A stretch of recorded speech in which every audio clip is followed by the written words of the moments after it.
In this video, we will introduce you to the new editor that comes with Silk Performer 20.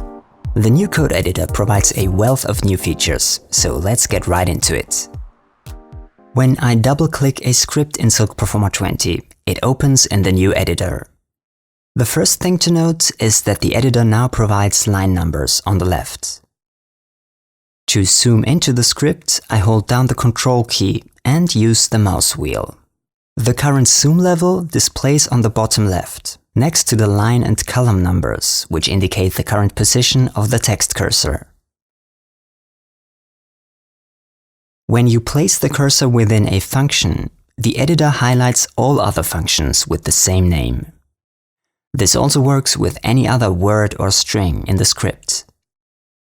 If you prefer to work without the word highlighting, you can open the System settings. And on the Editor tab, you can uncheck Highlight Same Words. Next, let's look at code collapsing. You can now collapse parts of your script, like these transactions for example. When you hover over the thin lines on the left, the collapsible areas are highlighted. To collapse everything at once, right-click somewhere in the script and click Collapse to Definition. To expand everything again, click Expand All in the context menu.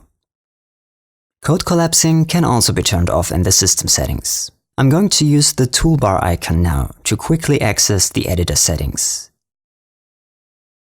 And here you can uncheck code collapsing. When I type in some new code, you will notice that the editor indents the code.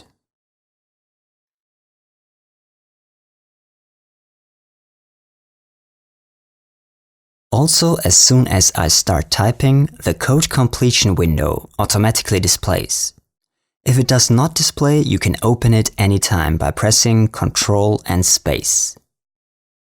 Parentheses are closed automatically, and so are quotation marks.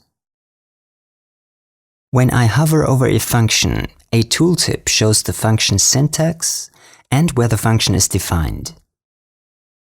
To quickly jump to the function definition, I right-click the function and click Go to Definition. And to easily get back to the script again, I click Go to Previous Position, or you can use the keyboard shortcut Ctrl and minus. From time to time, both auto-indentation and code completion can be disruptive when editing scripts, so both features can be turned off in the settings.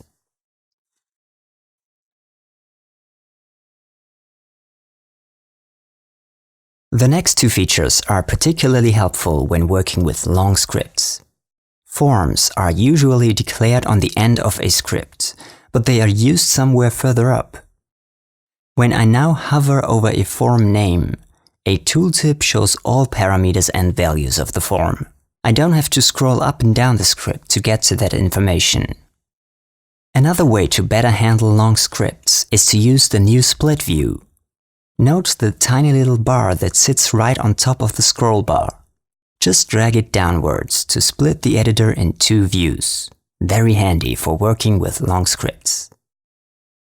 To close the split view, drag the split bar up again. Let's now have a look at the powerful code snippets feature. I'll be using a for loop to demonstrate this. So I'm typing in for, and then I press Tab or Return. The editor automatically builds the framework for a for loop. Using the Tab key, I can now cycle through the statements of the loop. When I press Return, the cursor is placed within the code block of the loop. Code snippets are available for a number of statements, like the if statement, or the while statement, or like the function statement. The new editor also supports you in writing clean and correct scripts. To do so, it uses continuous syntax parsing, a process of continuously scanning the code for scripting errors. Let's go to the menu and open the output window. The new tab Script Errors shows any inconsistencies in the script in real time. As soon as I start typing, the script is being scanned in the background, and any errors or warnings display in the output window. On older machines, continuous syntax parsing might cause performance issues, which is why you can disable the feature in the settings.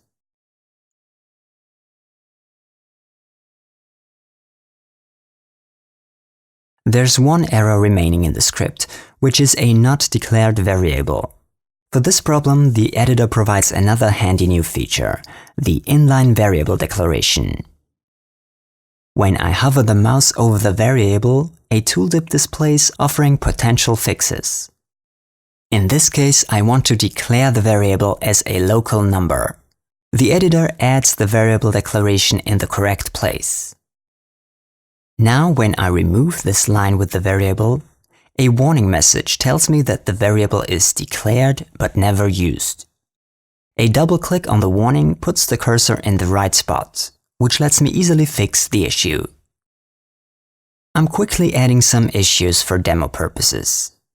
Note that any script issues are indicated in 3 spots: in the output window, directly in the script with a red wavy line, and in the thin area on the right, next to the scroll bar. A yellow mark indicates a warning, red marks indicate errors, and the black line visualizes the current position of the cursor. You might have already realized the colored marks on the left, next to the line numbers. These yellow bars indicate that the script has been changed in these spots, since it has been opened. When I press Ctrl S to save the script, the yellow bars turn green. Next up is the refurbished active script pane. The active script pane is especially useful to get an overview of the script structure. And it now updates in real time as you are editing your script.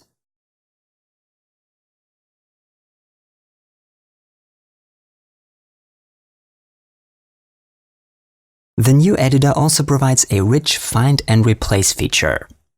For this quick demo, I select the word click and press Ctrl F.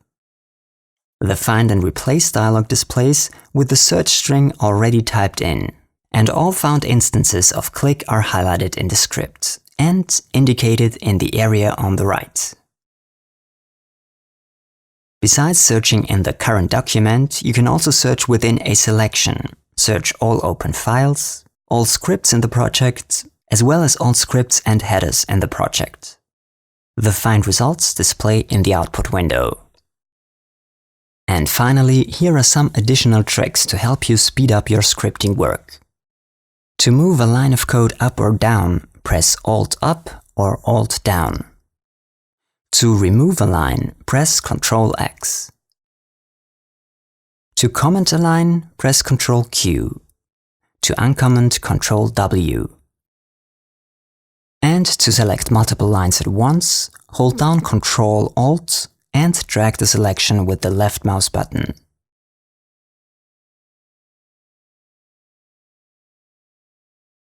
Let's quickly recap what we've covered in this video.